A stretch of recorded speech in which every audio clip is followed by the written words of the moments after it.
This is Rebecca Jernigan, your tour guide into discoveries, coming to you live from the heart of America to around the globe via the World Wide Web, satellite, and podcast. Let's journey together into the realms of the known to the unknown in search of enlightenment, knowledge, and truth.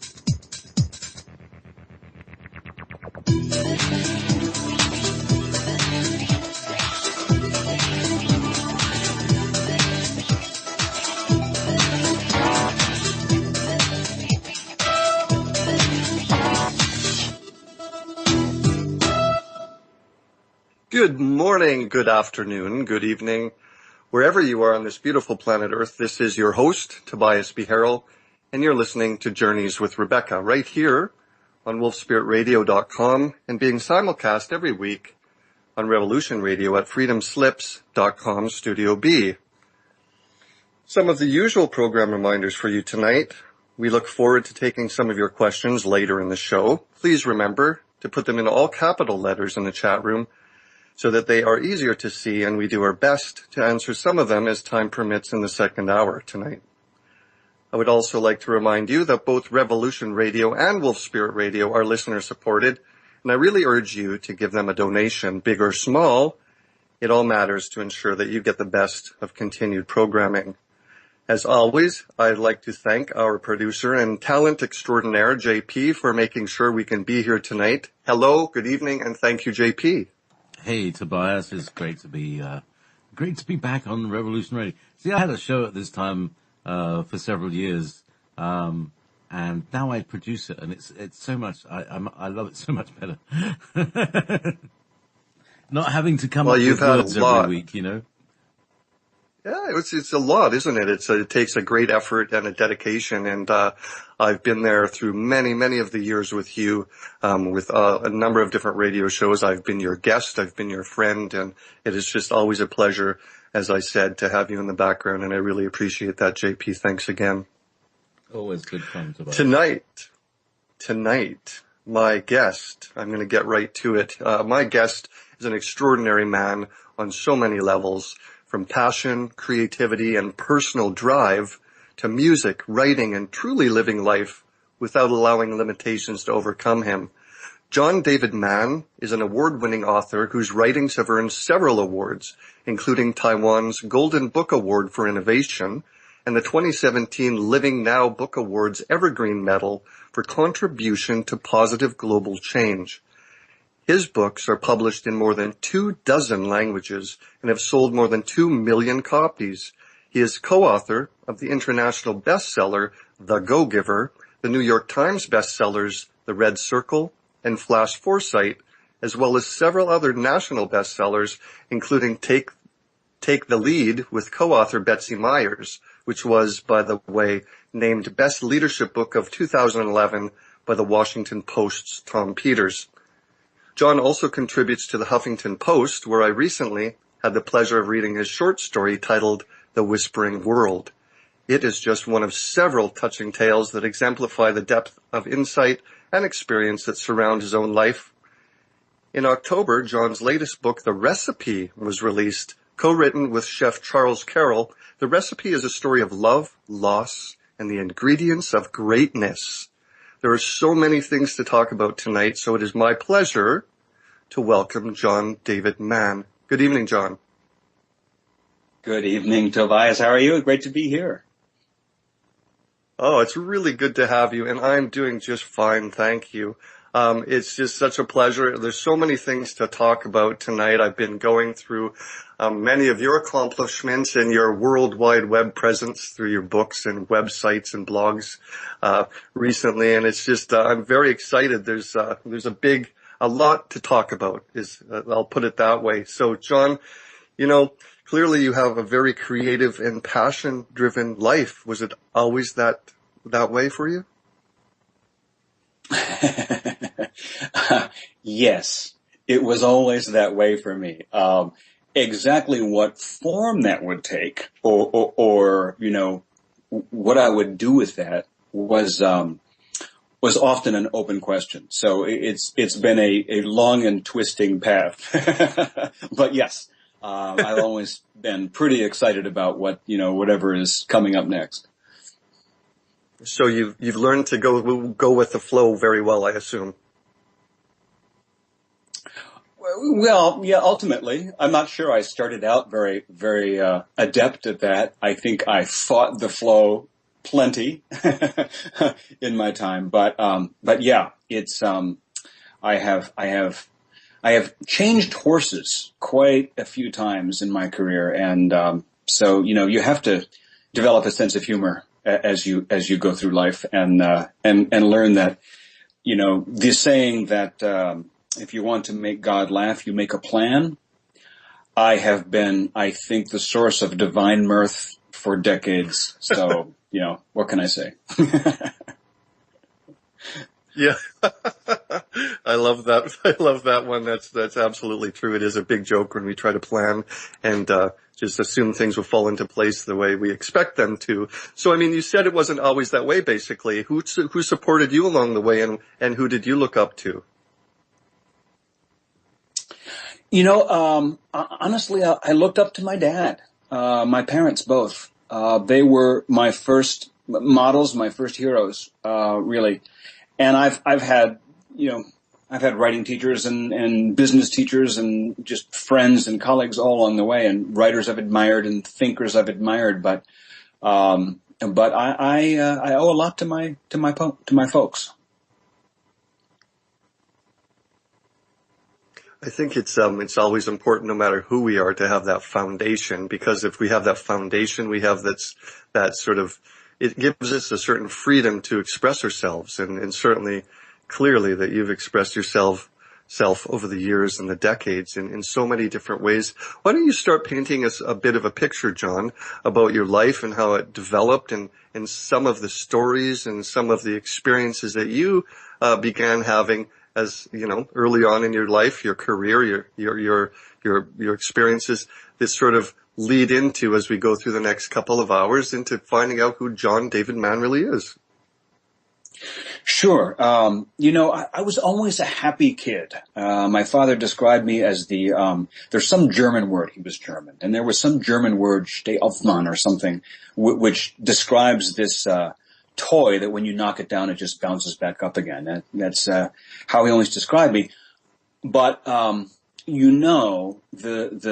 subtitle of the book, it could be a title of a movie about my life, a story of loss, love, and the ingredients of greatness. Because loss has kind of been a benchmark, a milestone for me. And what I mean is, there have been, my life's gone along in many ways a blessed life, in many ways a happy life, but I've bumped into these places where something terrible happened, or I lost something, terrible, that have really, I think been, if I were a tree and you cut it and you looked at the circles, they would be the big circles, the circles where there were fires or famines or whatever. And they've been, I think, some of the most formative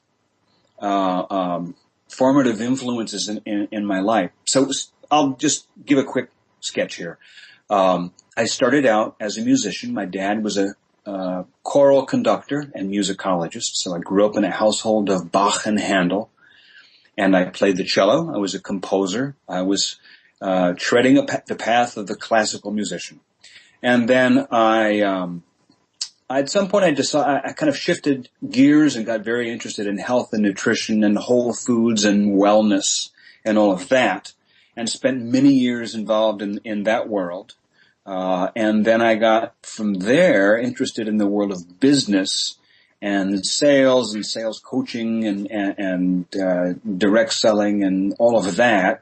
And sort of from there, I got involved in the world of journalism and writing about business, which led me to editing other people's stuff.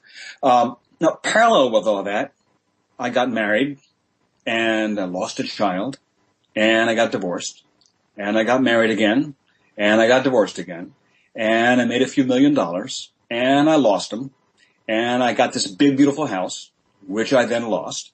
And I started this business, which ended up in bankruptcy court. You're seeing a pattern here. It's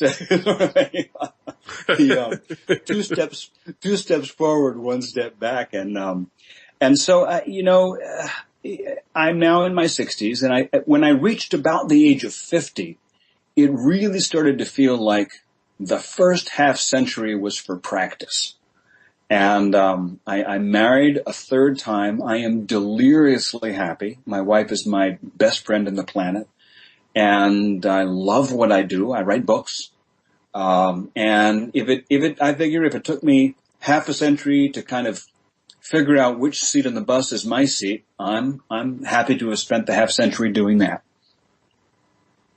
Yeah. When I laughed there, it was a nervous laugh at recognizing the patterns there, because it's a lot of stuff to go through. It really is. But, it always fascinates me because, as interesting as our world is, our times, the people that we come in contact and the experiences every day, I do come in touch with a lot of people, and it surprises me, but a lot of people that don't have a lot of the experiences of really deep grief, really, how do I put it, extreme conditions within their living cycle, basically. So when you talk about that, it fascinates me because I relate very strongly to going through very serious situations and how they mold us. How would you explain to other people some of the biggest values? I know you just told us some great information there and explained sort of the flow of your experiences, but what are some of the experiences that really, really molded you into the path that you eventually took and still take today? That's a great question. And I guess I could answer it in all kinds of ways. But I'll say this. There have been times in my life when I was convinced I was right.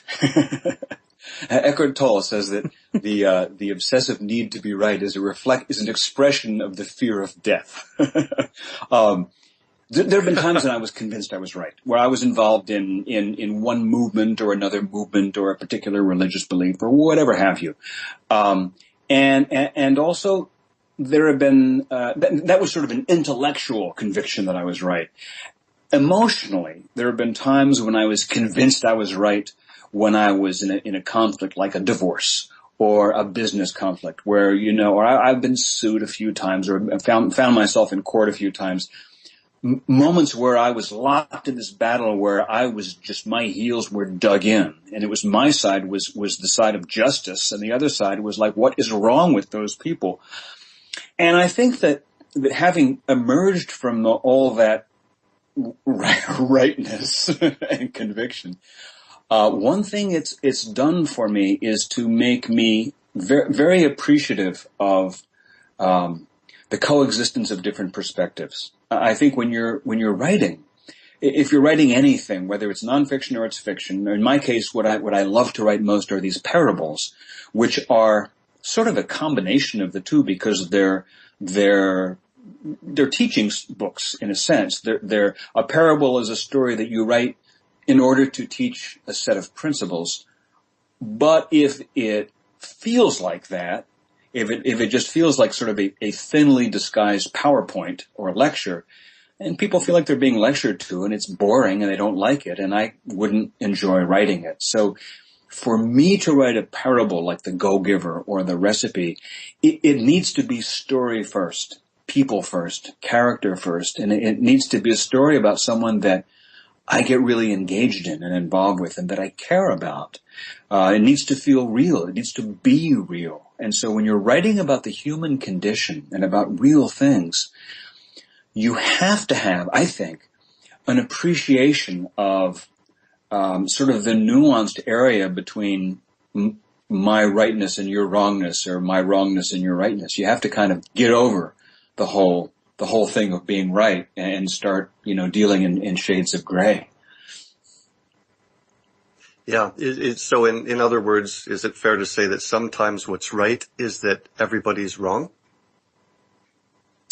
Yeah. Well, sometimes what's right doesn't really become right until you sort of earned the right to appreciate it or to get it.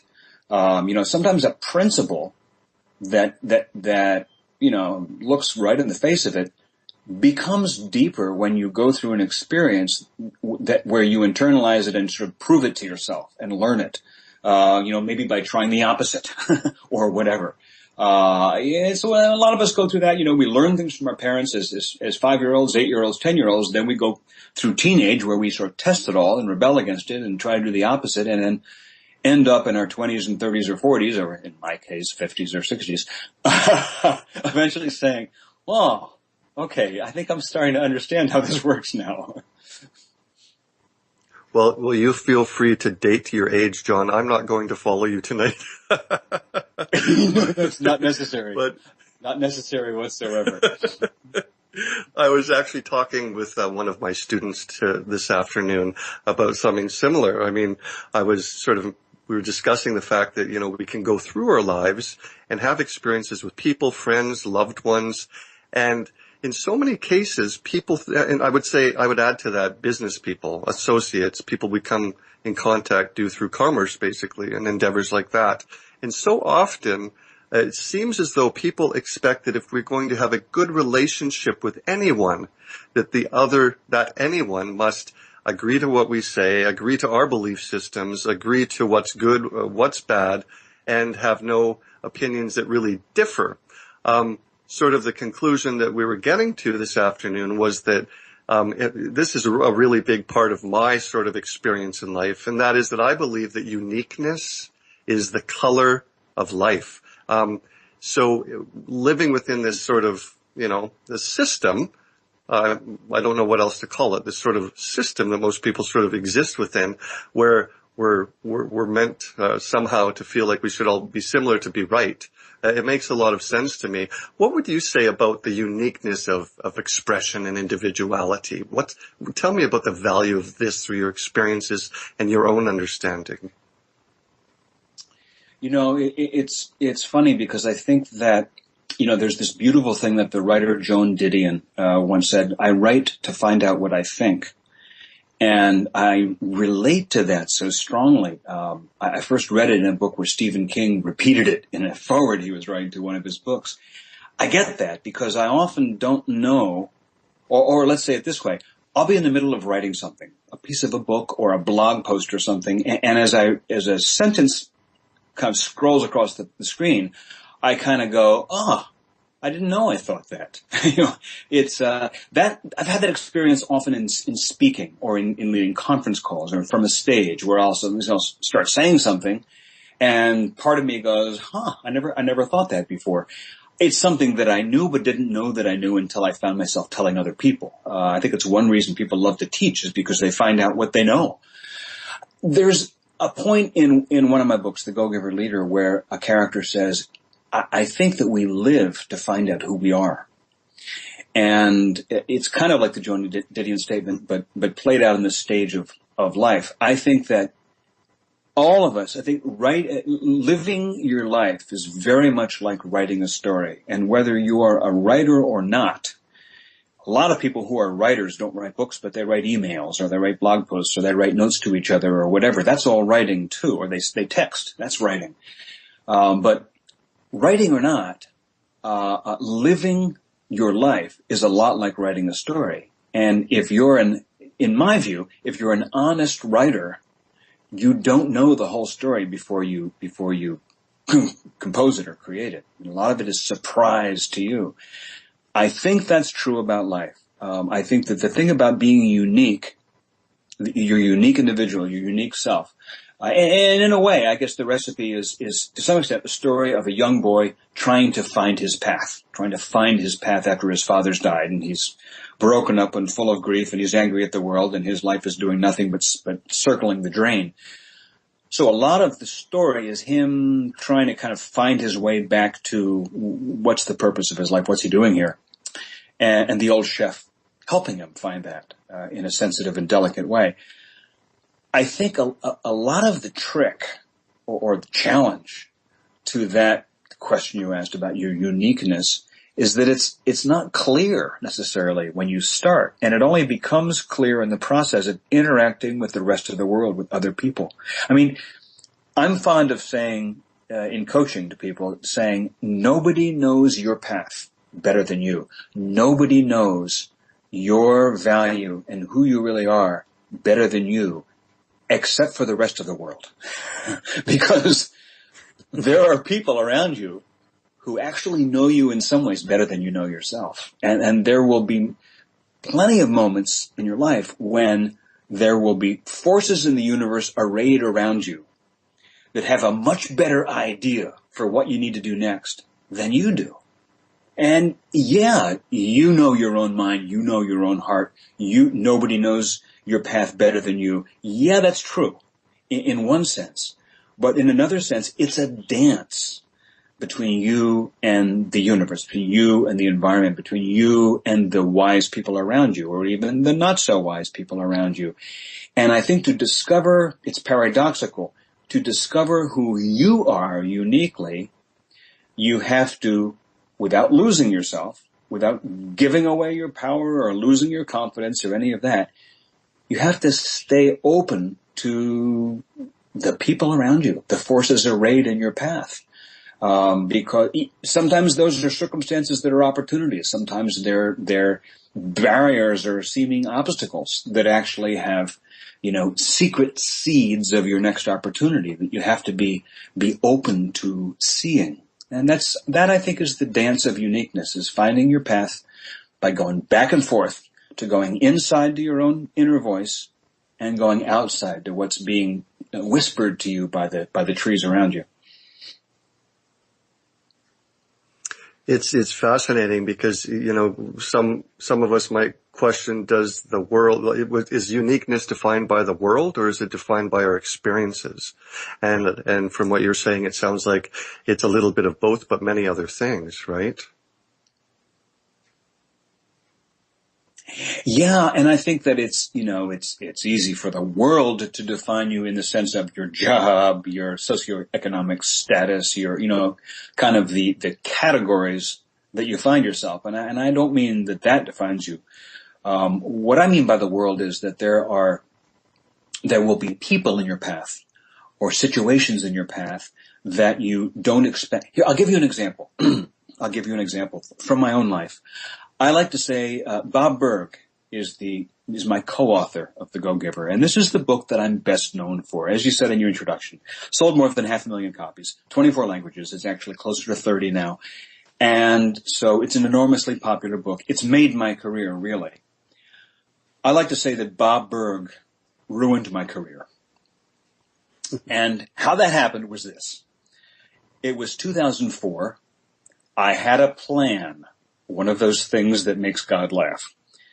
And my plan was I was going to be a screenwriter. I was on my way to Hollywood. And Tobias, man, I was so excited about this. I was so plugged in. I was so passionate. I was convinced that this was what I was put here for. I mean, I fell in love with screenwriting. I read every screenplay I could get my hands on. I went to Barnes & Noble, the big bookstore near my house, every 2 days and waited for deliveries of new books, because every new book on screenwriting I bought and I read. So it was my passion. It was my life. And man, that was me. I was studying with a great screenwriting teacher, a man whom I still credit and still recommend, Hal Crosman, brilliant teacher. Studied online with him. And I'd been out there to Hollywood, had some connections, and I was ready to go. I was set. And Bob Berg emailed me and said, hey, I've got this book I want to write, but it's not the kind of book I write. I need you to write it with me. I was like, oh, man. This is like, Bob was a friend. I was like, oh, man, this is like a distraction. I can't do this. I don't have time for this. How do I say no? But it's Bob. And, Bob is a great guy, and I couldn't just say no. So I said, okay, well, let me take a look and think about it. My wife and I went down to Florida and we visited with him, and I spent a day with him and we talked about it, and he showed me his notes. He'd written pages and pages and pages of notes, drafted some scenes and sketches and ideas. And so, I took it home, and I about 6 weeks later, I had a little free time, and I was noodling around with the things we talked about, and I wrote this scene, which is a scene that comes pretty late in the book. It's a speech that a character named Deborah Davenport gives about authenticity, and I based that on my wife. That's a big theme of hers. And I wrote this scene, and as it was coming onto my computer screen, the words were scrolling across the screen, I went, wow, this is real. This is not just words out of my head. There's something to this beyond what I thought of. It's like, where did this come from? And I sent it off to Bob. I said, this is cool. And Bob flipped out and sent it back to me. And we went back and forth, and six weeks later we had a book. And I never got to Hollywood. And it completely disrupted my life and ruined my career, and it completely made my life and established my career. And I never would have thought of it. You know, Tobias, I recently sat down and made a list of all the greatest things in my life. My wife, the Go-Giver, my agent, various things that have just been pivotal elements that have established the greatest things in my life. And then I totted up a list of how many of those happened as a result of my planning, and the answer was 0. So that's what I mean by... Go ahead. Go ahead. I was just going to ask you if did that scare you? No, because, I think planning is actually awesome, despite what I've said. I think having goals is great. I think that having, a lot of teachers talk about the importance of writing out your goals. I agree with that, but only to an extent. And here's how.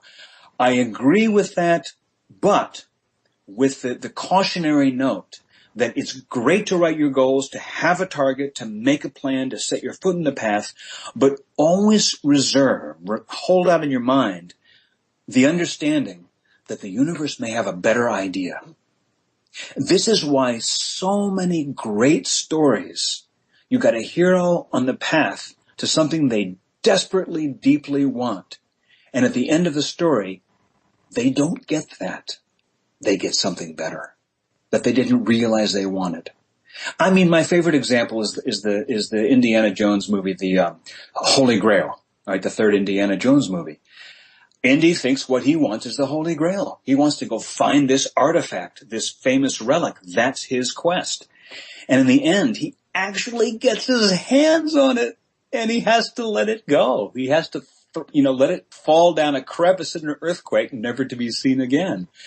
What he gets is his father. He saves his father's life, and he's never been close to his father.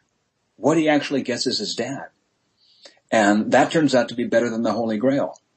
Well, that's what life is like. You think you know what you want, and that's good. You should go after what you want. But just be open to the idea that as you get there, there may be something even better that you could never have planned, you could never have dreamed up, but that the universe dreamed up for you. Yeah, it's fascinating. It's as though goals are really just opening the door, but you still have to walk into the room and experience all of the other things. Ah, nicely said. Yes. So you said it much quicker than I did. You said it much more beautifully than I can. But it's really nice. I love the whole comparison to Indiana Jones, because really life is a thriller. I think as long as we can be malleable and open enough to these things, that we can actually not fear it. As I asked you there, were you terrified when you found out you had less control than you may have thought? But we can steer it. We can actually steer it in different ways, even though we may not know the destination in most cases. We can certainly, enjoy it a bit more if we can open up like that. Isn't that interesting? Well, it is, and that's back to the book at hand, the recipe. That's kind of a theme of the book. In fact, there's even a moment in the book where the chef, who is the mentor figure, tells the boy, listen, if you want to get somewhere, put your effort into controlling the sail, not the wind. And he says, Yes. you understand what I mean by that? And the boy goes, yeah, I think so. And he has no idea what he means. But he starts to get the idea. And of course, in his life, his father's just died. And he feels like his life is being capsized by a hurricane gale that he has no control over whatsoever. He's being blown this way and that, and everything's going wrong, and nothing's under his control. And what the chef is teaching him is first to pay attention to little things. There's these lessons in the kitchen that turn out to be lessons in life. Pay attention to the little things that you can control, to the little acts that you can perfect, to the little things that you can improve, that you can raise the level, and pay attention to your own space. This principle mise en place, which is like a religion to chefs, that you can organize what you can organize, affect what you can affect, control your space, your sphere of influence, what you can control, and do that with integrity and clarity and intention. And bit by bit, the big things will tend to take care of themselves and come into alignment with that.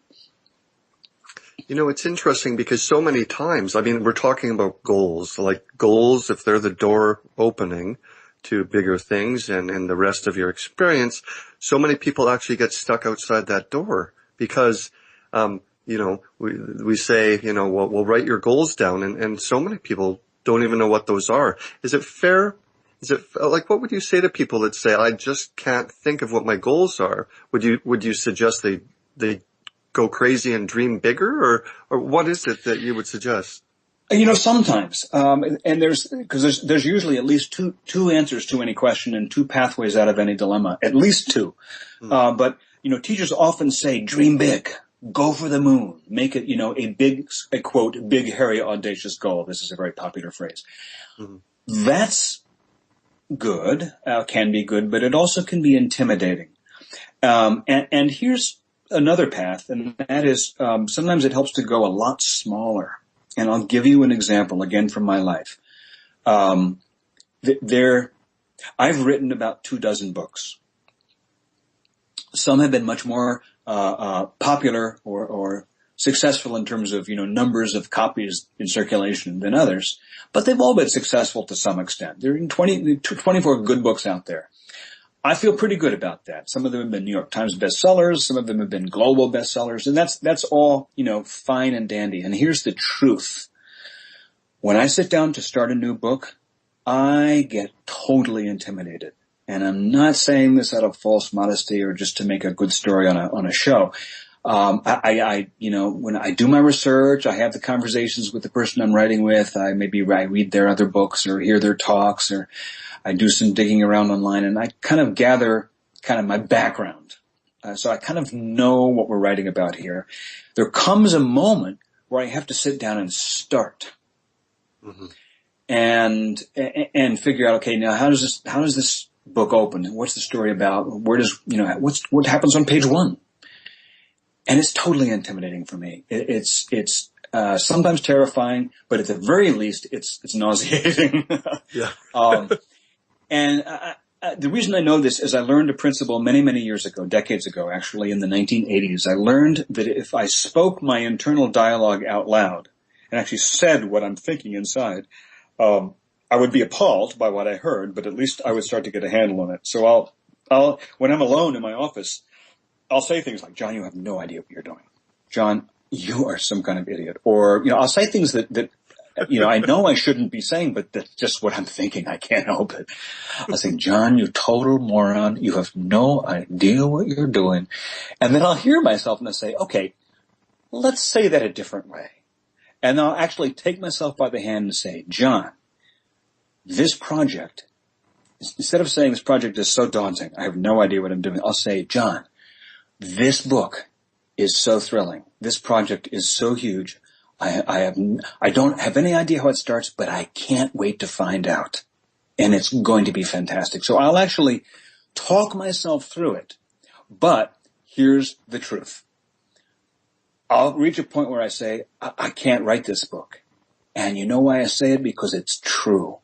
I cannot write this book. I'll sit there trying to flip through my notes and kind of get the sense of the whole book in my head and get an arc of the whole structure of it and, all 10 or 12 chapters or whatever and and I can hold it in my head. Nobody can. Or maybe, I don't know, maybe John Irving can. I can't. What I can do, I've discovered, is I can do what Hemingway said. I can write one sentence. I can start. And so I'll sit in my easy chair, away from my computer, away from everything else with a blank pad of paper and a pen and a cup of hot tea and headphones in my head. And I'll just say, okay, looking for a sentence or even part of a sentence and just sort of sit and be quiet. It's like meditation. Get my mind as empty as it wants to get and go, I'm open for business. Anybody got any ideas? Anyone? Bueller? Hello? And after 15 or 20 or 30 minutes, I'll get an idea for a sentence, which is terrible, and I'll play with it and make it a little better. It's sometimes goals are intimidating, and what helps is to make a goal for today or for now or for what's next. That's why I write blog posts. A blog for me is 400, 500, 600 words, and it takes me a couple of days to write it. I go through 3, 4, 5 iterations, and it feels like I've written a book when I'm finished. I get this, like this endorphin rush of having finished the thing. And it's a page, but it feels great.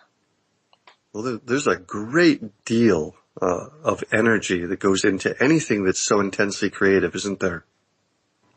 There is, and there's the great temptation to be self-critical. And this is one of the toughest things is that, one reason I like writing a sentence at a time is that, you write a sentence and then you write another and then you write another and you just put it there and you don't worry about whether it's good or bad. You just put it there. If you start to worry about whether it's good or bad, then it's over. Game over. You can't do that. You just have to accomplish it, put it away, and worry about it tomorrow. You can worry about whether it's good or bad or whether it needs improvement. In any creative act, whether it's writing a book, building a business, or starting a project or creating a community or an organization or anything, there's a lot of creativity involved, and you have to give yourself the space to brainstorm and throw the ideas out without squelching them with that editorial voice.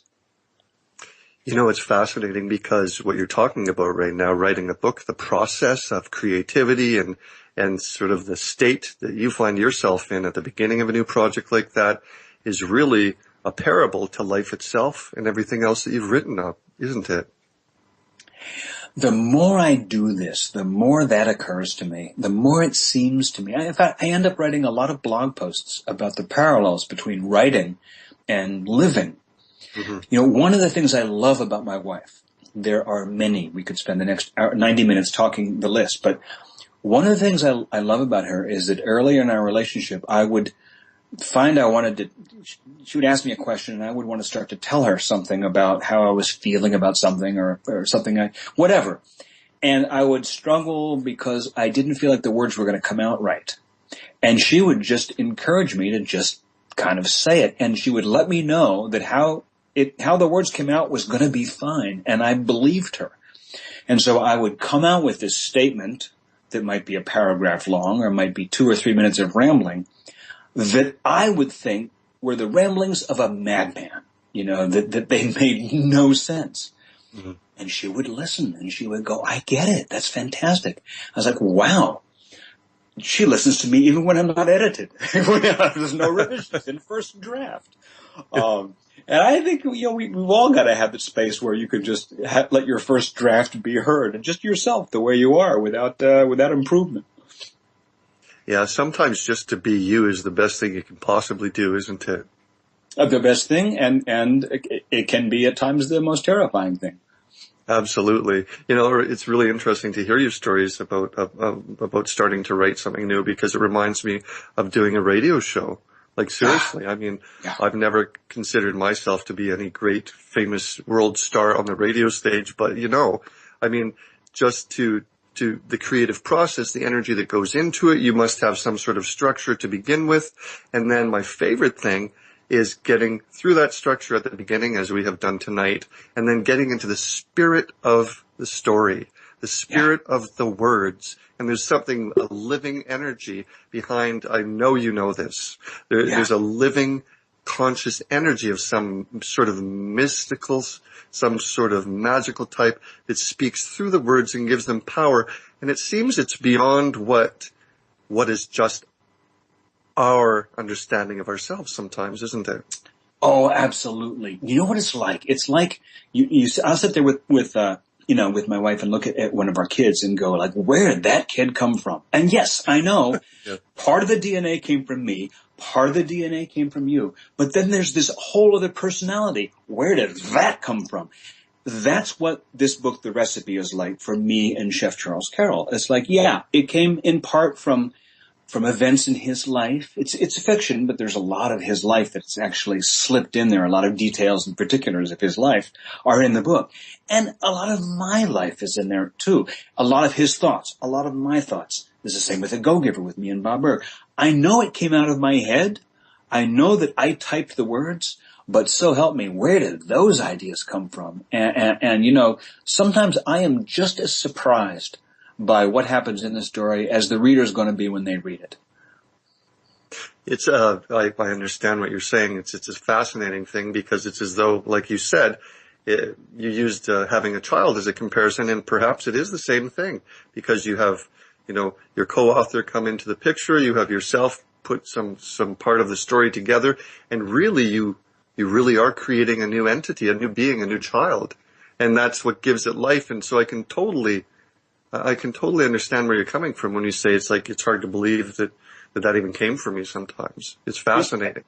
And I was on this show the other day, and the host said this thing about the chef. You started talking about the chef and her view of what he was going through. And as I was listening, I was saying, I never thought of that. I never saw it that way. And I realized that when the reader reads the book, it becomes yet still something more and different and unique because, you as the reader bring your own experiences to it. And that, so if 100,000 copies go out, there's 100,000 versions of what I think is our story. Yeah. Yeah. And that cumulatively creates the magic of what the life of that story. And I think it goes beyond even what we probably understand at this point. It's a fascinating thing. It can do great things because it creates not just a life of its own with the story, but it creates changes and benefit in people's lives all over, 100,000, 1 million people, whatever it is. This is the progress that we want to see in our lives, and not just our lives, but the world, isn't it? Yeah, absolutely. Yeah, it's a beautiful thing. Where have you, I'm sure you've considered this, and I probably have some sort of idea of how you may answer it. I'm just being a little bit intuitive here. But where do you think the creativity comes from?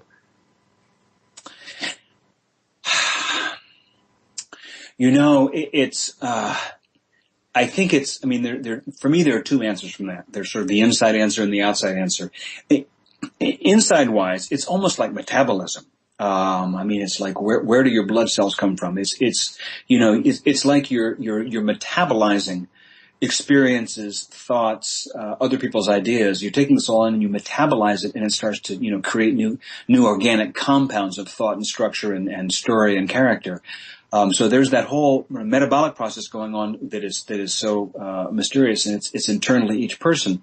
And then there's also the external question, and not to get too esoteric about it, but there are people at the forefront of quantum science that are suggesting that that there's, if you probe down below the layer of electrons and below the layer of subatomic particles and below and into deeper and deeper and deeper levels of matter, you get into what appears to be sort of pure organized information. And it's like that there's this mystical idea that the universe is this gigantic weave of consciousness, information, that there appears to be a sort of a scientific version of that has some validity. So that gets pretty esoteric and pretty wild.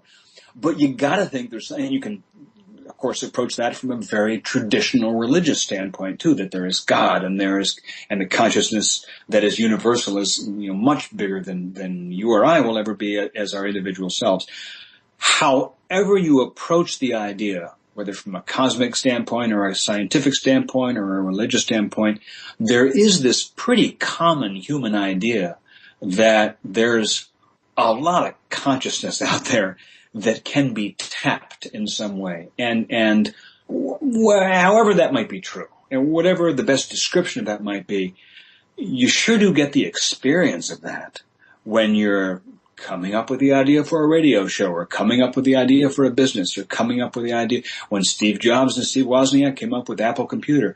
I mean, it's like, yeah, there are things in both their experience you can point to that you say formed that, but there was something else going on. And that's the way it is with these things. There's Charles's experience as a world-class chef, and there's my experience as a person and as a writer. But some of this stuff came from some other place that I'm just grateful it's there. Absolutely. I can totally relate to that as well, John. It's fascinating because when you're talking about starting your process and sort of going from 0 to 100 in its own motion, you start with one sentence. And then you build upon that. I can understand what you're saying there for sure through my own experiences. And yet it seems to me that so often what happens is, even if I have one idea, one concept, one sentence, one part of the puzzle, once I get some real deep inner understanding about the bigger picture of what I'm looking at, that's when the life of the story comes to seep into it. It comes to seep into it. So for example, even today, getting to know you, looking through your work, before I looked at your work, I didn't know who you are. I didn't know what you were about. I had some small idea, but then I look at the bigger picture, get more pieces of it, and it starts to become a life of its own. And once people get that understanding, then it has real power, I think. It's really fascinating. And the things that you've done are so vast. The stories that you've talked about, the creativity that comes through is multi-topicked, so to speak. There's so many parts to it. It really engenders your whole life, doesn't it? It does. And it's, I was impressed. I heard your introduction. You went out in the Huffington Post and you did some digging. That's fantastic.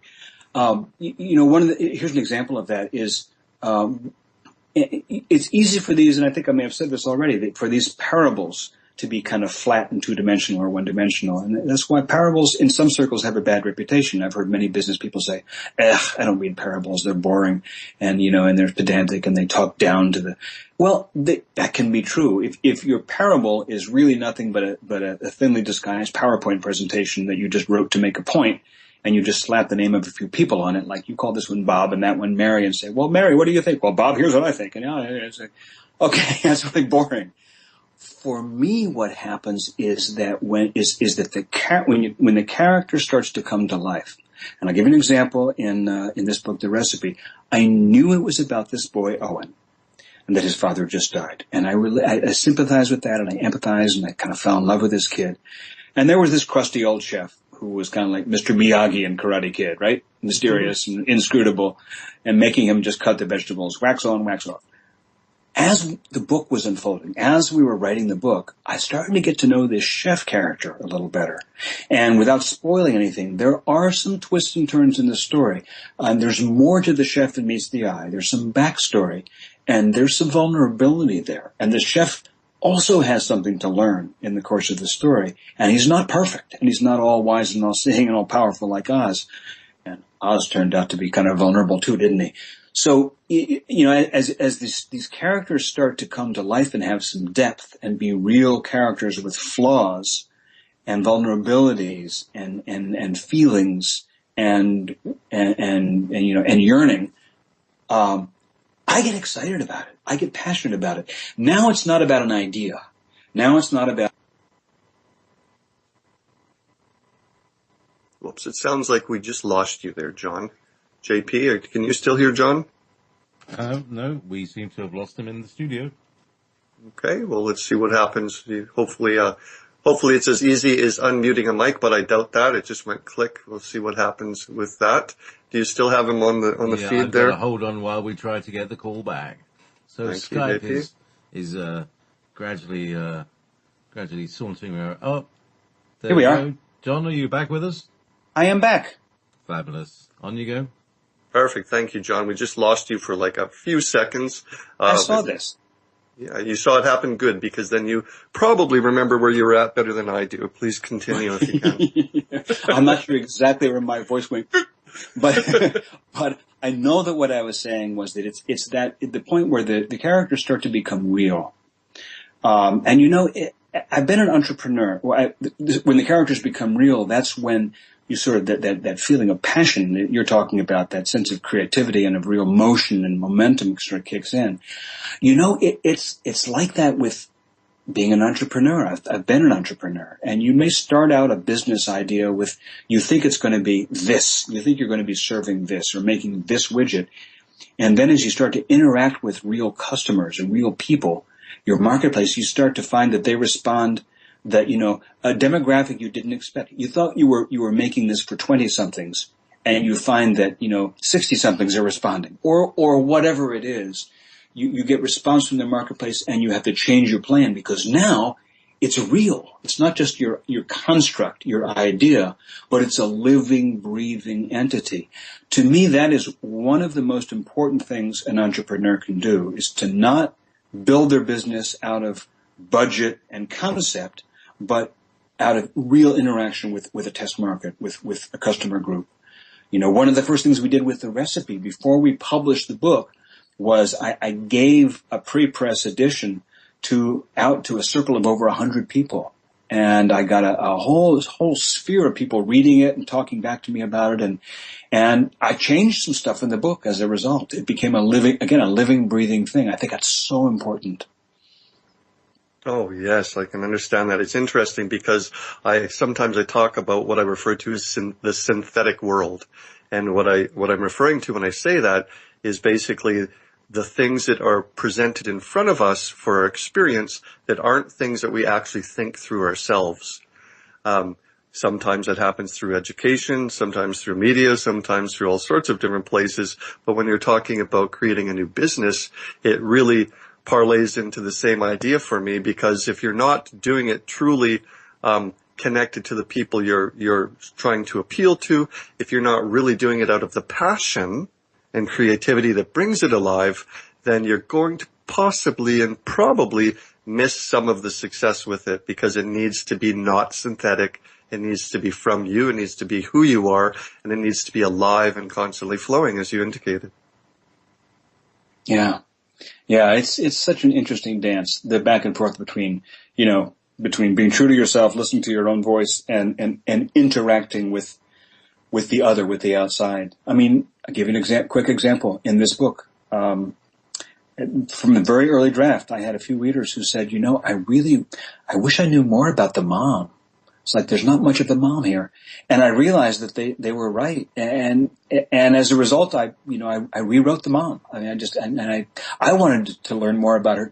I realized the reason I hadn't written much about her was that I had no idea who she was. She was a zero to me. She was a cipher. She's just that Owen had a mom, period. It could have been anybody. And so my readers were absolutely right. We needed to know. And then another reader said, we never actually see his dad, and I'd kind of like to know what he was like. And I thought, oh my gosh, they're right. To me, it was just a dead father, right? It was like a Shakespearean character. Mm-hmm. He's been stabbed, he's off the stage. Mm-hmm. And so I wrote a scene that has come to be, a lot of readers, and my favorite scene in the book is the scene with Owen and his dad, this memory that he had, which is what inspires the drawing on the cover of the book. Came out of that scene that wasn't in the first draft. It came out of my readers. Yes. And that's another part of it. I mean, that's where does it come from? I mean, for you, and I know these things come from different places, different, dimensions almost, I'm sure, some types of dimensions. But for you, what's the balance between, I'm going to pick it up on the other side of the break. That music came so very fast. We're talking with John David Mann, and it's been a pleasure. We will pick it up after the break, talk with you all shortly. Hello, this is Maggie Rose McGrath of The Concord Show. And co-host Marine Corps Matt, coming to you on Monday and Tuesdays in Studio A, noon to 2 Eastern. And Studio B on Wednesday nights, 10 p.m. to 12 a.m. Eastern, with educational, instructional, information, and situational updates, often with wonderful guests on the current landscape in the U.S. and overseas. This is a go. We are with you, side to side, and back to back. Please join us on Monday through Wednesdays. As well as other hosts and guests here on Revolution Radio. We're not gonna take it anymore. That's right, we're not gonna take it anymore. We said we're not gonna take it anymore. That's right, we're not gonna take it anymore. The opinions expressed on this radio station, its programs, and its website by the hosts, guests, and call-in listeners or chatters are solely the opinions of the original source who expressed them. They do not necessarily represent the opinions of Revolution Radio and FreedomSlips.com, its staff, or affiliates. You're listening to Revolution Radio, FreedomSlips.com, 100% listener-supported radio, and now we return you to your host.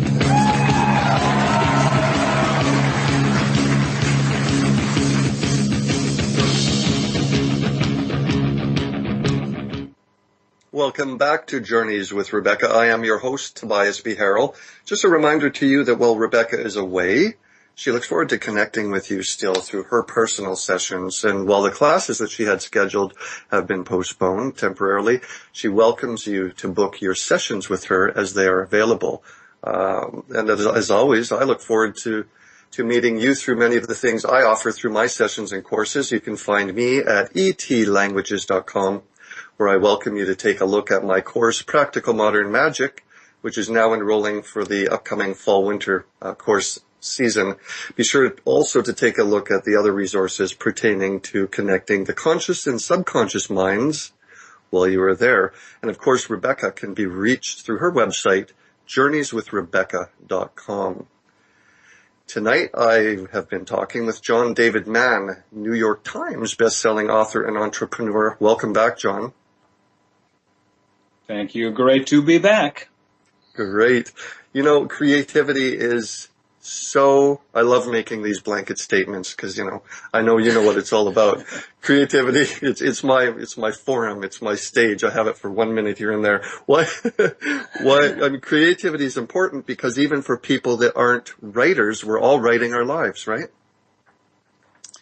That's exactly right, and it often doesn't seem that way. It's deceptive because it seems like, you turn the page to a new day, and this is going to be kind of a repeat of the last day, or the same day last week, or the same day last month. And so, because there are a lot of circumstances that suggest that, but it's not. Of course it's not. That's why movies like Groundhog Day, why we love them so much, because they bring home the fact that that's just an appearance. That's just an illusion. It's a deception of circumstance. Yeah, every day is a new day. Every day is literally a brand new universe. And yes, you bring some things with you from yesterday, but it's really easy to live by assumption. Because it was this way in the past, it's going to be this way now. Well, it's not, Sometimes it's catastrophic events that bring that truth home. Suddenly you think everything is normal and there's a shooting, or there's an earthquake, or lightning strikes your house, or, your stove blows up, or your bank account gets hit by the IRS, whatever. But, it doesn't have to be catastrophic events. It can also be catastrophically good events. It can also just be changes, different things. The truth is, life is new and different every single day, and you have to become aware of that if you're creating anything, whether it's a book or a song or a dance or a business or a radio show, as you said. Yeah, it's interesting because some of my teachings talk about how on the quantum level, as you just inferred, that things are constantly changing. And I kind of find it humorous when I think about myself, because so many times I've said to people that are in a predicament or in a situation where they're terrified at what's going to happen or what won't happen, They're terrified that things won't work out. And the one thing that I find myself saying to people in that situation quite often is, you know what, it's going to work out, and I'll tell you why. Because it always has. Yeah. You know, in this ocean of things that are constantly changing, if we can look back and realize, you know, we've survived this far. We survived this far. We've always, you know, we've always had food to feed ourselves and, you know, roof over our head type of thing. Sometimes we just need that consoling in a way. Sometimes we have to remind ourselves, and it reminds me of you speaking to yourself before starting a new project. Yes. Not just speaking to yourself, but then also playing the devil's advocate, so to speak, and saying, no, you know what? This is going to be great. I got this because I've done this before and it worked out fantastic. Yeah. The interviewer, again, to go back to Eckhart Tolle, the interviewer asks Eckhart Tolle, how can we know if the situation we're in right now is the right situation for us? And he says, well, we can know that it is because it's the one that's here. So, yes. Right. I get that. Yes. I get that principle. You know, there is I've written a bunch of books with a former Navy SEAL sniper, Brandon Webb. And Brandon and I have become very, very good friends because our backgrounds are so similar. Actually, I just lied. That's not true at all. Our backgrounds are not remotely similar. I have never been in the military. I have never been a sniper. He has never played the cello. But we really connect on certain levels. We like each other. We connect on certain levels of values. His life is interesting. He was in one of the first platoons in Afghanistan right after 9/11. So he was one of the first boots on the ground at that time in Afghanistan for a long tour, and has a really interesting life story in the military. And then he got out of the military and became an entrepreneur and has built a huge media business. But while he was in the military, he was tapped after Afghanistan to revamp the sniper program for the Navy SEALs. And the Navy SEAL sniper program is arguably the most difficult course of training in the world. It's certainly one of them. It's notoriously difficult. And it's not like BUDS difficult, Marine Corps boot camp difficult. It's not that it's physically brutal. It's mentally brutal. The concentration that's required in the course, the mental focus, it's extremely difficult. And his job, he and his training partner, Eric Davis, was to revamp the course and kind of bring it into the 21st century. And so he was responsible for a new course that trained a whole generation of snipers. Interestingly, I've written several books about snipers, and what snipers mainly do is not shoot. In fact, shooting the rifle, they may do 1% of the time or less. It's the least part of their role. They may never even take a shot. It's not what they are. First and foremost is an intelligence asset. They are deployed primarily to observe and to do reconnaissance. So they are trained to be certainly expert shots with a gun, but any marksman is that. Far more than that, they're trained to be expert observers. And one of the things so they revamped this course, and Brandon said of all the changes they brought to the course, the one that he considers most significant is he brought a brand new module in mental management to the program. And central to the mental management program was self-talk. I heard that and I was like, oh man, we are from the same world, brother from a different mother. Because, self-talk is not some airy-fairy woo-woo, vague, self-development concept. This is Navy SEAL snipers. It doesn't get more real than that. Quote, real. So this thing you were describing that I do, where I take myself by the hand and talk to myself, I don't know if there's anything more important, than to me, the most signal adult trait, the thing that most distinguishes a mature adult for me is someone who has the capacity to self-observe and say, I'm not sure I was right about that. And I think I may need to change my mind. In fact, I need to think that differently, and then take themselves by the hand and think it differently. I wasn't kidding when I said, I started out my life with, lots of examples of where I was very involved in being right. It's easy to be right. every 3-year-old is right. Every 2-year-old is right. But developing the capacity to self-observe and change your mind and say, maybe I meant well and I was right in a way, but I need to change that. And I'm changing it right now. There, I just changed it. That to me, if you can do that, you are on your way to success. Oh, I couldn't agree more. We have to be malleable.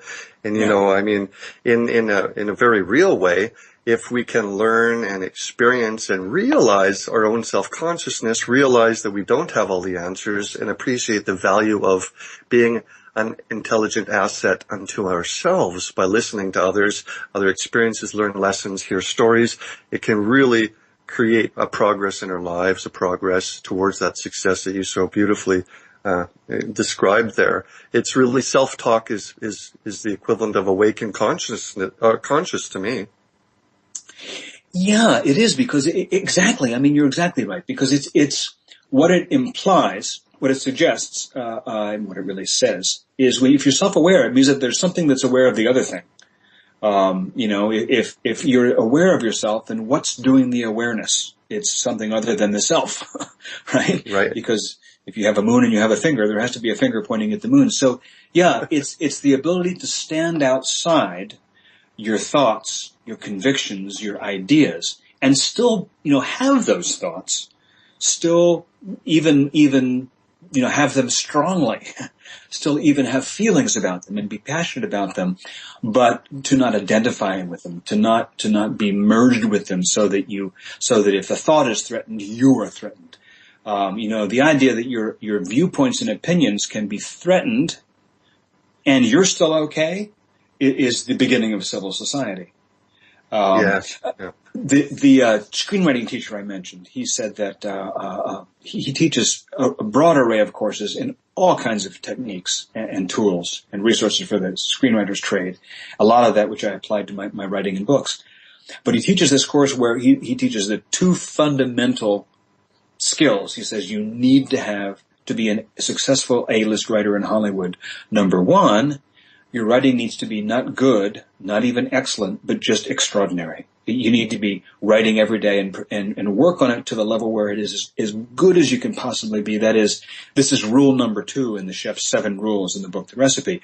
Improve every dish you touch. Improve every sentence you write. Improve every piece. Look for ways to make it better, better, better, richer, deeper, more true, more real. Just constantly be looking for, how can I raise the level of this so it's even more exciting, more thrilling, more vibrant, more real. But he said the other skill is you have to be nice to work with.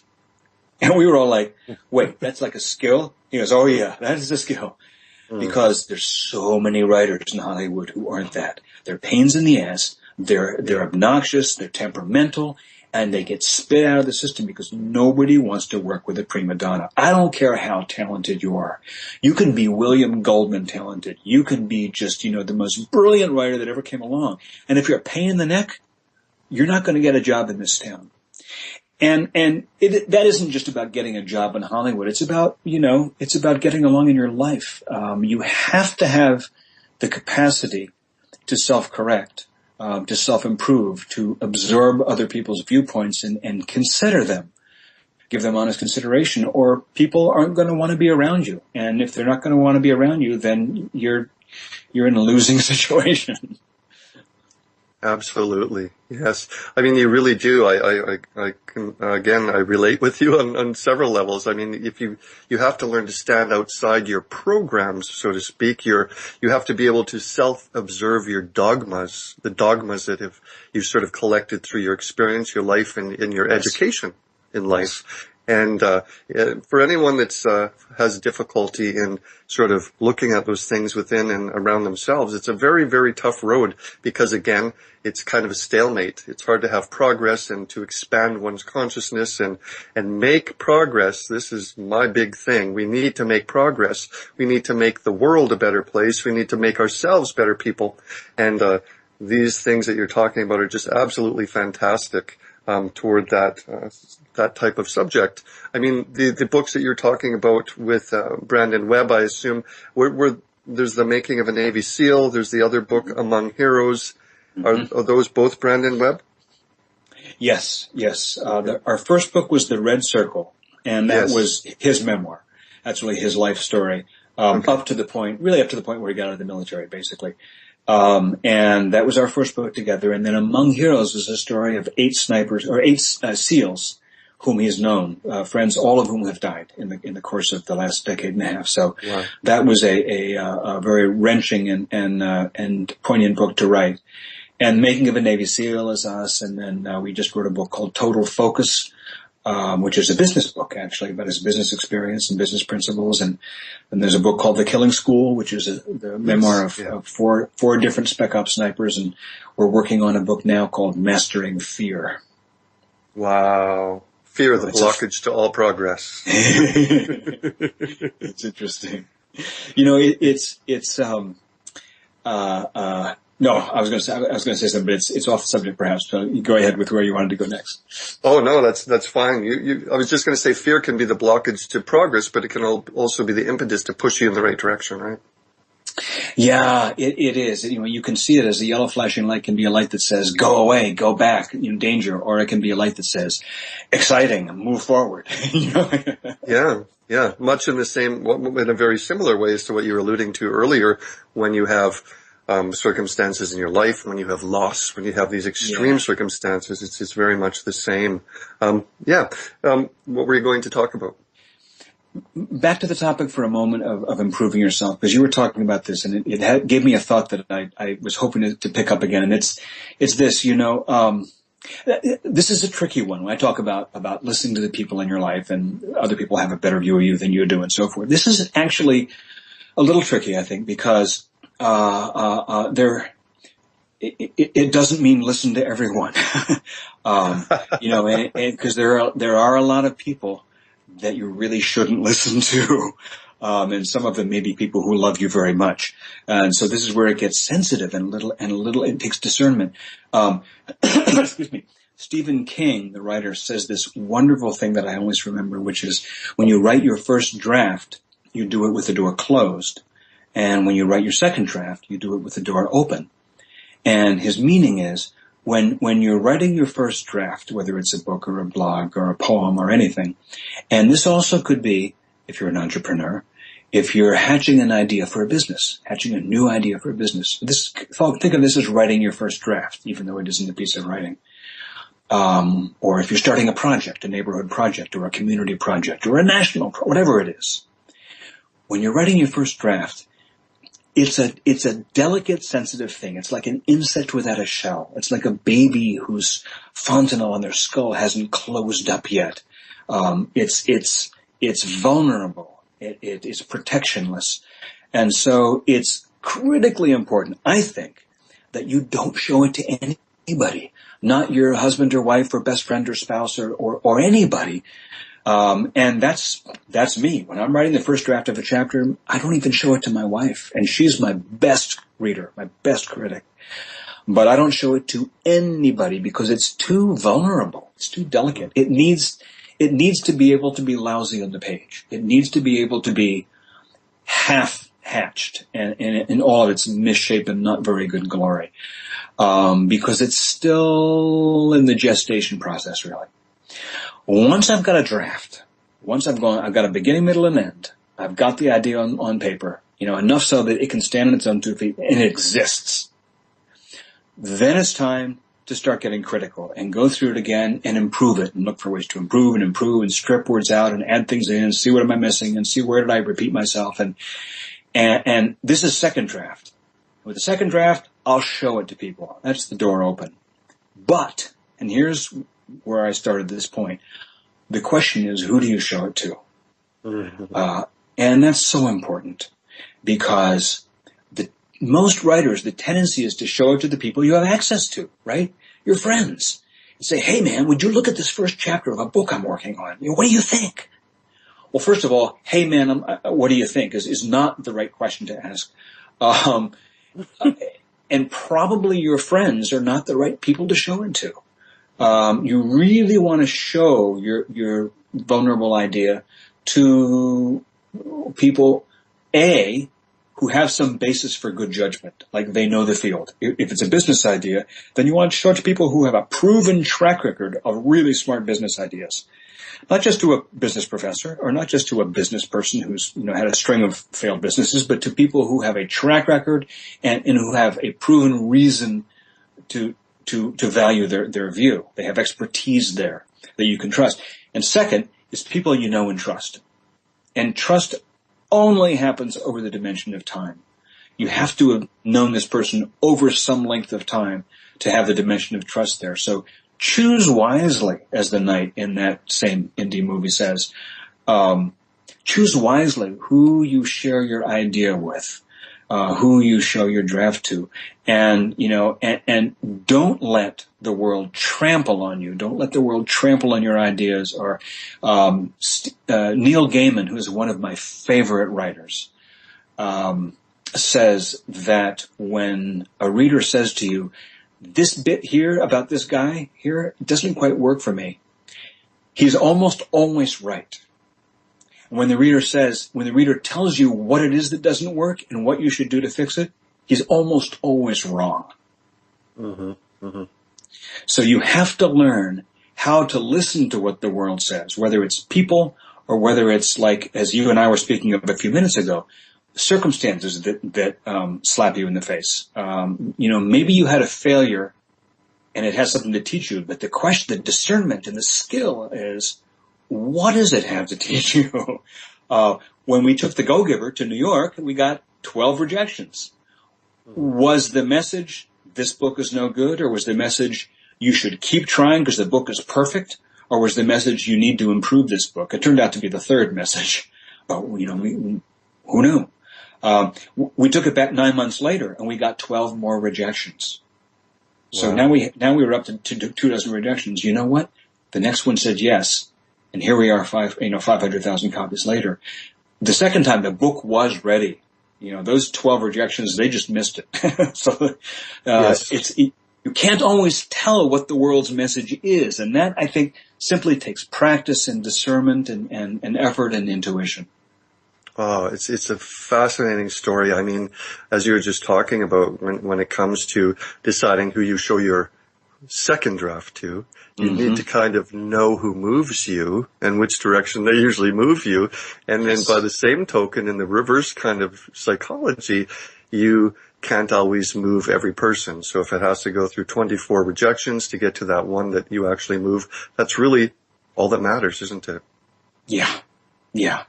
Yeah. And, we've all heard these famous stories of, Colonel Sanders took his fried chicken recipe to, 5 billion restaurants or whatever. And Mark Victor Hansen and Jack Canfield took their manuscript for Chicken Soup for the Soul to 100,000, 100 million publishers. And they all said no. And they kept knocking on doors, and eventually someone said yes. So the moral of the stories is always just keep trying, keep knocking, and eventually the right door will open. Well, yeah, sort of. But, it's not that simple. Because sometimes the reason that all the doors are saying no is because your recipe isn't quite ready yet. You actually need to listen to what they're saying, and they're giving you good feedback that you need to change. And sometimes they're just saying no because they're not the right person. Sometimes you just need to keep knocking. Right. You can't let it knock you down. Yeah, exactly. Yeah, I was listening earlier today to you speaking on another show about music and its effect on your life. You said that one example of a piece that you could listen to on a loop would be the end of the Chaconne by Bach. I don't imagine that Bach cared less what other people were thinking, because when he was within his creative process, he seemed very, very likely to be very focused and not externalizing any of it. Yeah. And and here was a man who just so much lived his process. There was no sense of, I'm working on this piece and at some point it will be published. It was, for him, writing music was like, a modern rock and roll band. They're performing constantly. And then, every now and then they get in the studio and they do what they've been doing for the last year and they just put it on vinyl. I guess there's no vinyl anymore. It was like that. Although, there are different kinds of musicians. I always think of Mozart and Brahms. Mozart just wrote like he would breathe.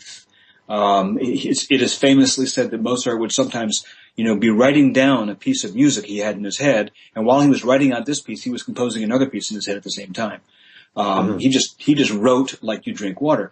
Then there's Brahms, who would work on a piece and work on it and work on it and work on it for years. Yeah. And I am no Mozart. I don't just, breathe music. It takes some time and care for me. It's fascinating, those three wonderful examples you gave, the different personalities of creativity. Again, it harkens back to what we were discussing earlier about the value in being unique and the value in differences, which is a repeated sort of, is coming up several times in different places in our conversation tonight. And the value of being different, the value of taking different opinions and processing and considering them. Amazing. It's absolutely amazing. Even when I listened to Bach's the Chaconne, and when I listened to it, I literally got the sense of a strong internal movement, which I think is a part of passion and flow, and I got a sense of direction and creative drive. These are very real feelings that I felt as I was listening to the music. So if they can create through their music a power to push and propel us into an emotion or a direction in any given moment, what a power that is. And I think it's fascinating because you yourself, obviously you speak through your music and you move people yourself through your symphonies of words and the books and everything that you write. I think it's just really a really cool phenomenon. I must say that. Such a very powerful benefit to the world. Well, I've said this before, but probably not tonight. If I've had a number of people come back to me who read the book, The Recipe, because they were going to interview me or because they just, were someone who knew me or whatever, and come back and said, dude, I was not expecting this, but you made me cry. Oh, wow. I was not planning that, but I went through a box of Kleenex and I hate you. And if I didn't cry while I was writing it, I can promise you would not cry while you're reading it. And if I didn't laugh at points, then if I didn't laugh at my own jokes, you're never going to laugh at them. I do laugh at my own jokes right? Because when these words come out of these characters' mouth, I say, "Oh man, what a character!" But yeah, it's I cry when I write this stuff. You have to. It has to be. It comes to life. It's got to be real, and that's and when it is, then it comes across that way, and people get that. And I think that all learning takes place best, is transmitted best through stories. I think history has proven that to be true. The best learning happens through stories. And the best stories transmit best when they make you feel something. So emotions may not be the lesson, but emotions are the carrier of the lessons. The story has to move you, and then when you're moved, then your brain gets to digest it and you learn something, and hopefully it's something of value that you can apply in your own life. That's my goal in a book like this. The story will move you, and because that happens, it's like an emotion, it's like a catalyst. The ideas will sink deeper, and they'll get to a place where they show up in your life and have some value for you. Absolutely. So yeah, I can understand. I mean, people can contemplate things in their mind, but that isn't the feeling. That can take them to the emotion or the feeling, but it's just a part of the step towards it, right? Yeah. And clearly, I mean, I think there's so many, this is part of my passion for my life and my work, is there's so many unseen sort of levels to information, the way we receive it, the way we transmit it, and these unseen sort of things, emotions are recorded within the words even. It's if you don't, like you said there, if you're not feeling something while you're writing it, it's not going to transmit through to the audience. One of the first things that happens in the book is that the boy cooks a pair of over-easy eggs in the middle of the breakfast rush. The chef says, basically testing him out. He says, "Here, cook this order." And he cooks these, and the boy's thinking like, right, man, I got this with one hand tied behind my back. I know how to cook eggs. And so he is a 14-year-old. He's full of confidence at this moment, even though in his life he's a wreck at the moment. So he goes in there and he fires at the pan, he flips it with his hand a few times, he cracks open these eggs, cracks them open one-handed. He is showing off like crazy.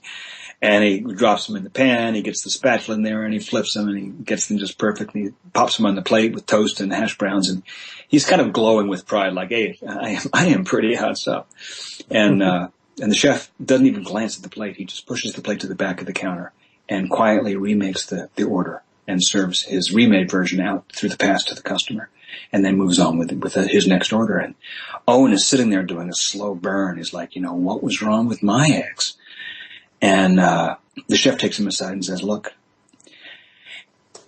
if you're in a rush, then the customer who eats your breakfast is going to be eating a hurried up mess. If you're upset when you cook, he's going to be upset when he eats it. If you're angry when you cook, then it's going to be angry food, and the customer is going to get that. And people, even if they're not consciously aware of it, we're all antennae, we're all tuning forks, we all pick up the vibe. And he says basically, Owen says, you didn't serve my eggs because I was in a bad mood. He says, I didn't serve them because they weren't any good. And he explains, everything you cook reveals everything you are. You can't separate, your mental state, your mood state with what you produce. And that's true of your life. It's true of your family, and it's certainly true of the words you put in the page. That's why I say if I don't cry when I write it, there's no way you're ever going to cry when you, I have a friend, Spencer Johnson, famous author who co-wrote The 1 Minute Manager. And Spencer was on the phone, which has sold 15 million copies or something. Huge, huge author. He was on the phone one day with an author friend of his, an equally famous multi-billion best-selling author. And they were chatting about whatever, and this author, whose name I won't give because I forget at the moment who it was, he said he was in the middle of writing a book that he was on deadline. He had to get, the publisher was expecting this book, and he and Spencer were chatting away. And after a while, he goes, "Spencer, look, I gotta go. I gotta get back to that damn manuscript." Spencer hung up the phone and turned to his wife and said, "That book is going to be a bomb." And here was this author with a record of, just huge success. And sure enough, the book came out and it just didn't sell. And Spencer said, it's because I already knew what was going to be in the book. Not just the words on the page, but what they conveyed. Because I knew how he was feeling writing it. It's like, I got to write this damn book because I'm on a contract. I'm on a deadline. Well, guess what? When people read the book, they may, their brains, their left brain, their cerebrum might be picking up the words and the content, but their spinal cord is picking up, I gotta finish the damn book for the contract, for the deadline. They're getting it. Yeah. It all transmits. So, everything you are, everything you cook reveals everything you are. How you do anything is how you do everything. Wow, absolutely. It's so interesting because, again, we're talking sort of my work, my deal, the things that I work with, talking about conscious and subconscious minds. And sometimes, actually just recently, the thought occurred to me when it comes to being aware of things, even if we're not aware, obviously, there's some part of us that is. And in a very big way, I realized, sometimes you can be kind of in between being awake and asleep, and it seems like everything is just amplified. Your awareness, it's almost as though you can slip back and forth in time, gather information in different ways. Yes. If you can bring it back to your conscious awake mind. Fascinating. And I sort of said to someone, based on that thought, I said, you know what? When we are awake, we are more asleep than when we are asleep, we are more awake. Mm. Yeah. That's I just thought beautiful. It was fascinating. It is. And it's so relevant to this because it's like, the conscious mind, the conscious focused intellectual mind is something like the beam of a pen light. And if you imagine being inside a vast chamber of treasures and you're shining this pen light around the room, you can only see a tiny, tiny, tiny little piece at a time. But all the rest is there. And, the scientists say that the amount of information the conscious mind is taking in is about 1/1,000,000th of what the subconscious is simultaneously aware of at all times. But it's not that you don't need that pen light, because you do. It isn't that you don't need that conscious focus. It's that all the other stuff is so vastly important, and that you don't get to it by staring at it, by shining the penlight on it. It's all what's in your peripheral vision. By the way, back to snipers for a moment. Interesting lesson I learned is one sniper told me in sniper school, he said that they spent a lot of time in sniper school learning how to see. And he said, for example, a sniper, the two values that a sniper is concerned with most are motion and color. If you're sweeping a scene, you want to see motion and color more than detail. And he said, because you want to be aware if there's something that's moving out there or something that has a color that doesn't fit in with the landscape. And he said the part of your retina that is acute at perception of movement and color is the peripheral vision, not the foveal or focal vision. So you practice seeing with your peripheral vision. And I think our minds are like that. We have to practice seeing our world with our peripheral vision. And that's why I say it's good to have goals and you focus on goals. But it's your peripheral vision is taking in what the rest of the world is doing and being aware of that feedback and processing it and looking for important signals there. And that's kind of, again, what any kind of quest story is about, whether it's the alchemist, the boy who's looking for the treasure in the pyramids. I won't spoil that by saying what happens, but it's a little bit like the Indiana Jones movie. Or Owen, who really, really wants to be the star pitcher of his baseball team, and that isn't exactly how it works out, but the way it works out is a surprise. There's even a surprise in the last 2 pages, the last page of the book. There's a surprise, and then what Owen gets at the end of the book turns out to be the opposite of what he thought he was going to get in the last chapter of the book. I think that it's good to have focal vision and to be clear and focused, but it's also good to stay fuzzy. Absolutely. The topic that we were talking previously, there is a saying, I think it's actually a biblical saying. It says something about, or something to the effect that you should not eat at a table of angry people. And it's fascinating to me because obviously the connotation there is exactly as you described, that information is basically absorbed into the environment and the food in this case, and then you eat it and it's not going to make you feel good. Yeah, that's beautiful. I love it. That's great. There's the more straightforward biblical injunction, don't let the sun set on your anger, is one that I wholly subscribe to. But that one at the table, that's beautiful, Yes. Because then there's, you seat me down at the table with my enemies and bring me out. So there's also this idea of, if you are in that circumstance, there is a way to come through with your vibrational integrity intact. Yes, yeah, absolutely. Another one that comes to mind is, I believe it's biblical as well. Another one that comes to mind is, in one of the stories, at least one of the stories, they talk about using a stone, as in a rock, as a witness to the meeting that they're having. In other words, the information of the meeting is recorded into the stone. That's interesting you say that. There is a stone, there's a rock in this book.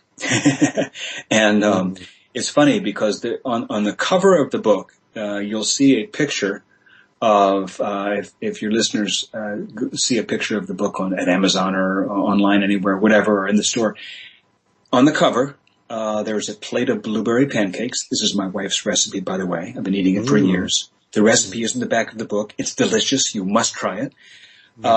It's gluten-free, incidentally.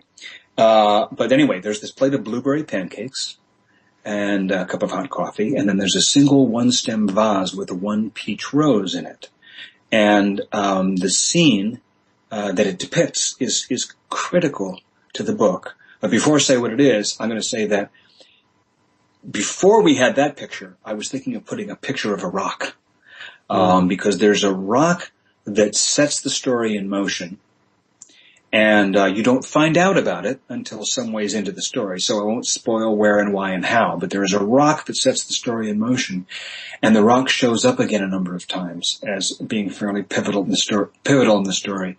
And it only occurred to me after the thing was done and printed that there's there's this line in the Bible that, upon you are Peter. And of course it was a play on words because Petra in Aramaic means rock. So it was a play on Peter's name, but you are the rock upon which I will found my church, because Peter was such a flawed person. So there's, in a way, this whole story unfolds on the basis of this particular rock, which plays this very significant role. I love that you said that. But I should tell the story of the pancakes. Yes. So, the pancake scene is something that the boy remembers. This is in chapter 2, so I'm not giving too much away. The boy returns home after a visit to the diner, and he returns home to an empty house. And you get the sense of just how sad his life is, because the house is empty, and he can remember the sounds of it when it was his father and mother and him. And now his mom is at work and his father's gone. He's dead. And it's just the boy at home at the moment. His mom will be home soon. And so by himself, he's getting ready for dinner, and he remembers this scene with his father years ago when he was 8 years old. And he came downstairs one morning, a Saturday morning, and found his father in the kitchen cooking breakfast for his mom. Breakfast in bed, Saturday morning. So his father is cooking his famous oat blueberry pancakes. And so Owen's sitting there, 8-year-old Owen, up on a stool watching his dad cook, and he says, "Dad, what makes your pancakes taste so good? Was it the fresh blueberries?" This is in New England, and fresh blueberries in New England are amazing. And his father says, "No, they're good, but that's not it." So, is it the oats, the oat flour, fresh ground oat flour? No, it's not it. Is it the maple syrup? No. Is it the honey? No. No. And finally his dad gets down at his level and says, "Owen, the secret ingredient isn't anything in the pancakes. The secret ingredient is who you're making the pancakes for." And that, for me, is like the core message of the book. That is the X factor kind of at the heart that's why at the end of the book, the seventh rule of the 7 rules says that greatness is not the same thing as excellence. Excellence was rule number 6, but this is rule number 7. Greatness, he says, is excellence plus honor. Which is to say, excellence is doing something really well. Excellence is being highly skilled. And I have an extremely high regard for excellence. It's one thing that my sniper friend and I really connected on, and nobody is more a fan of excellence than a Navy SEAL sniper. So I love excellence. Excellence is awesome. But you can be, an excellent evil person. you can be an excellent, international arms dealer, an excellent drug dealer. You can be an excellent, whatever. So excellence plus honor means you're highly skilled at what you do, but also at all moments acutely aware of why you're doing it and who you're doing it for. Truly adds the life of the experience and the reality to it. It gives it life, doesn't it? It's the dimension of it, yeah. It's the thing that my friend Spencer's author friend was missing. He no doubt did an excellent job with that book. But where was the honor? Who was he making the pancakes for? He didn't know. It's like a deadline. Publisher. No damn pancakes. So there was no special ingredient, no secret ingredient. Didn't matter how many blueberries were in that thing. Absolutely. I absolutely understand why Rebecca Jernigan wanted you to come on the show so badly, because Rebecca just absolutely loves cooking, baking, and doing many, many things. And she is she's a very well-known person when it comes to psychic and intuition and things like this. And I absolutely, I'm sorry that Rebecca couldn't be here to interview you, but I'm sure there will be other times. Just a beautiful story, John. Just love it. Have I mentioned how much food there is in this book? There's a lot of food in this book. I just want to say that there's a lot of food in this book, and 14 recipes in back, by the way. Well, that's nice. That's I can't wait to read this book.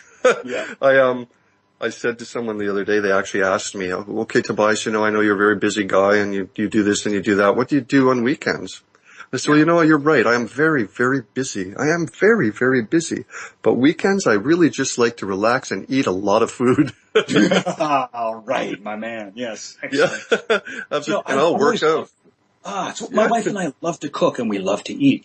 And I've gone cooking with Chef Charles a few times. He's in Houston. I'm going out this coming weekend to do a book signing with him, actually. And we spent a few days in Houston shooting some video of him cooking and discussing some of the recipes in the book, and the two of us talking about it. And I love cooking with him because you expect him to be. This guy has won more Olympic gold medals for his cooking, and there is a culinary Olympics, and he's a gold medalist. Wow. But it's not the razzle-dazzle, fancy knife technique and all that stuff that impresses you, although he has all that. It's when he's there in the kitchen cooking, he's like a kid in a sandbox. He's just so in love with this stuff. You see him cooking a little sauce, and he can't help himself. He starts going, oh my God. It's like, oh, this is so good. And you'll just see he's just in love with it. It's just so much fun. So yeah, we love the food. There is food in this book, and it's all the real thing. It's so nice because, I had these inclinations before the show tonight that I'd like to talk about, sort of things that are magical and here and there, and sort of the mystical, unseen things. And this is exactly what we've done. This is exactly what we're doing, because it is these unseen things, these emotions, these feelings, these thoughts that are kept within the mind they're going into the reality and affecting it. And your story there, even right there with Chef Charles, is a wonderful thing, because it really illustrates that we have to be, if the more we're aware of how we're affecting our reality, the more we can make it into a better one, and certainly a successful one. Yeah. Yes.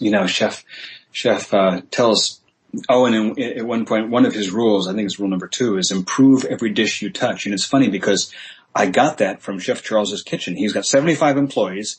They have 5 kitchens, 3 restaurants, and they produce 80 to 100 banquet events a week. I mean, wow. It's this gigantic food machine.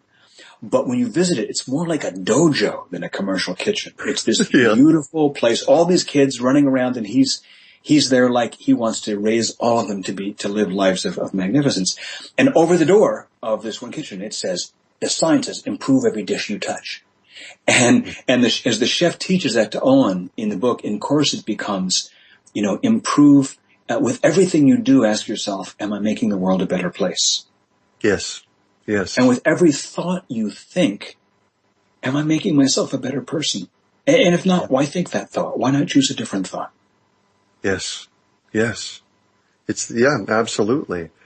It's these ingredients of care for yourself, care for what you do, love for the world, and love for good things that really make the difference. We talk about, I teach a course called Practical Modern Magic, as I alluded to earlier, and and the way I view it, all of these things within life, the beautiful stories that you're sharing with us tonight, the view I have of magic is simply that these are things that are unseen. They're not supernatural to me, but in most cases they are simply sciences that are misunderstood. And what you've brought into and breathed into our conversation tonight is some really deep, sweet understanding of those levels that so many of us don't even have time in this hectic world and our lives to contemplate. So it's really, really nice to sit back and just listen to these stories tonight. I really appreciate this. Oh, well, thank you so much. It's a absolute pleasure. It's a joy to kind of wander through these halls of this kind of thinking, because it's, what a great life we have. We get to sit down and talk about this kind of stuff, for a couple of hours. It's great. Yeah. Because it's also vital. I say that a lot. I say, and I'm careful sometimes who I say this to, but I honestly say to a lot of times, I love my life because so many people don't. But I am so lucky what I do. I can talk with the most incredible people around the world. That's just on Rebecca's radio show. I can, my practices in my life, I love the things I do. I have passion. The things that you've done and continue to do clearly are full of passion. What's next on your horizons? You're writing more, aren't you? Yes. Yes, I am. You bet. What types of subjects are you?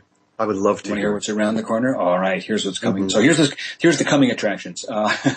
Well, there's the Go Giver has spawned a series. There have been a few more stories in the Go Giver series. The Go Giver Leader is the next one, And it's a whole different story, and a lot of pieces of my life in that. And my friend Bob and I have a new Go-Giver book coming out next spring called The Go-Giver Influencer, and it's a whole new story.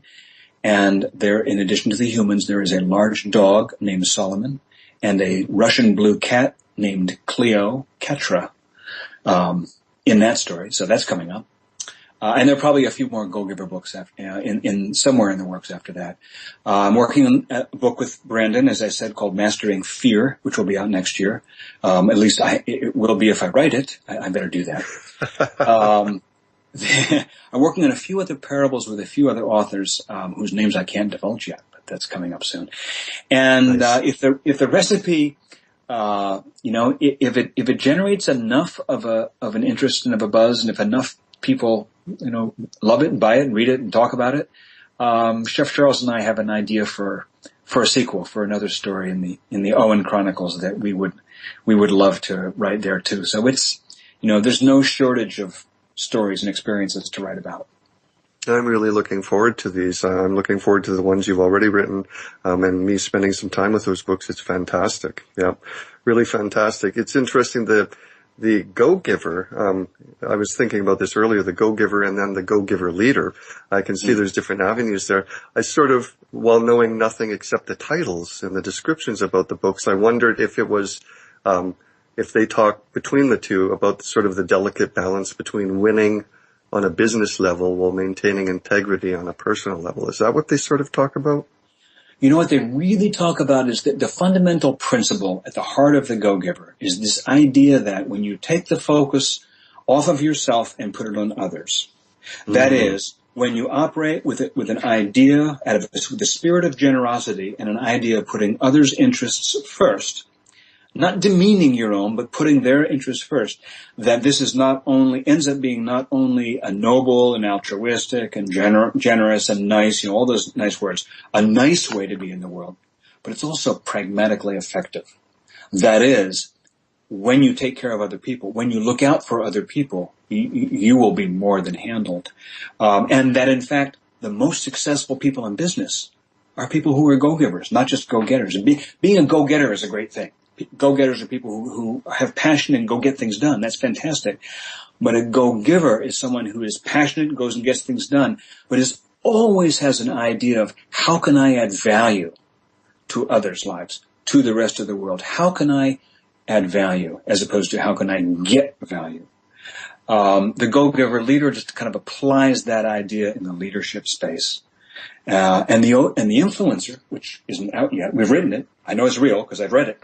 And I wrote it, is fundamentally about disagreements and negotiation and the capacity to see the other person's point of view, which we felt might be a useful thing in this world around now. Absolutely. Absolutely. No doubt about that. Yeah. Care is the sort of the magical ingredient, as you're saying, to the mixture. It's like the magical ingredient. It really makes a difference. Yeah. And it's that there's not a contradiction between adding value to others, serving others, and also being served yourself. It isn't like I'm either a nice guy and who helps others or a selfish guy who gets ahead. No, I'm a nice person who helps others and gets ahead. It doesn't have to be either or. It is both and. Well, yeah, it's a two-way street. So when there's that balance, then that's what progress is. That's what good things are made out of, isn't it? Yeah. And when you look out for just yourself, you end up being miserable. So, you end up losing. Isn't it interesting that the endless, countless schools of thought and teachings over the ages that talk about balance, and yet it's so difficult for so many people, maybe all of us at times, to sort of strike that balance, to find it, and yet you've done such an incredible job. My favorite expression of that is Martin Luther, who said that humanity is like a drunkard who, having fallen off his horse, clambers back up onto the saddle and falls off on the other side. It's perfect, yeah. Stumbling between extremes. Absolutely. It's kind of the story of my life. You are not alone. John, where can people find you and your books? My name, JohnDavidMann.com. John, if these walls could speak, they would tell me I have enjoyed this 2 hours immensely. I really hope to speak with you again. Thank you very, very much for being my guest. Anything. Pleasure is mine. Thank you, John. Good night. See everybody next week.